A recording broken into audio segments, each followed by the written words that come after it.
Ever since the turn of the wheel, we have relied on some form of transport or fuel-powered machinery to add to the comfort and efficiency of our lives. Travel has become a necessity, and the vehicle such a revered symbol of success that it dominates many of our young dreams. We are now paying for the realization of those dreams.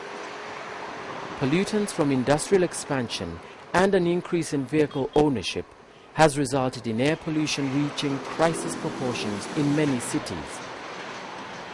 This poor air quality contributes to the plight of millions around the world who suffer from lung cancer, cardiovascular disease, asthma, and many chronic obstructive pulmonary disorders.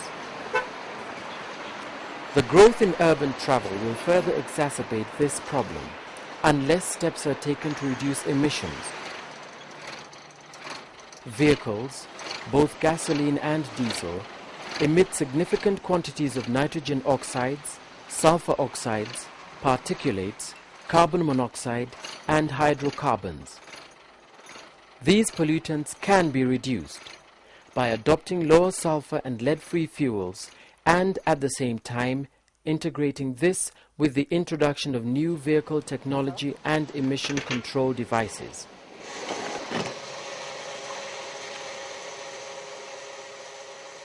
The Partnership for Clean Fuels and Vehicles was set up at the World Summit on Sustainable Development. Governments met to address urgent environment and development issues. And one of these issues they identified is the deteriorating air quality in developing country cities.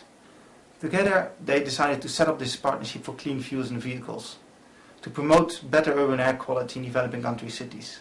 So the partners decided they want to have a sort of a neutral partner to establish the clearinghouse of the partnership, and they decided to ask UNEP to set up this global clearinghouse to support developing countries, the governments, but also the local private sector and also the civil society and international organizations in their effort to better promote initiatives to improve urban air quality.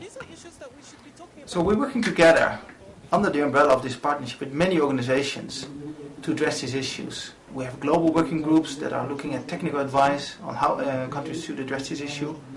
What we also do is a lot of networking, and it's important to share that information and share that technology and knowledge.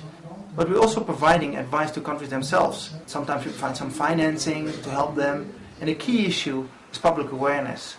People need to be aware of what the issues are and also how they can be addressed. For example, in Africa, we've been key in addressing the issue of phasing out leaded petrol. Lead is very bad for the health, specifically for children. So we've had a big campaign supporting a number of governments, up to 20 in sub-Saharan Africa, to phase out lead from petrol completely from the continent. Some countries, some developing countries, very high sulfur levels. So we're trying to promote reducing these sulfur levels in fuels also.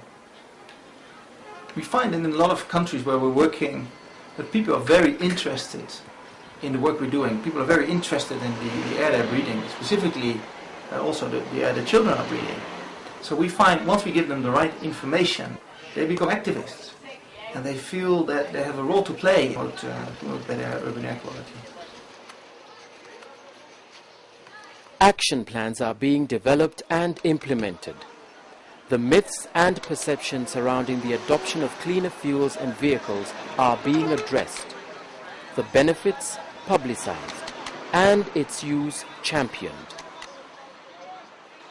We set a target that before 2006, all of sub-Saharan Africa would be unleaded.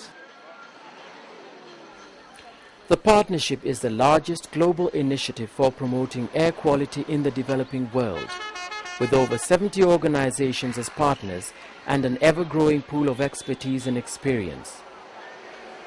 This partnership is an ideal opportunity to forge a cleaner, safer future.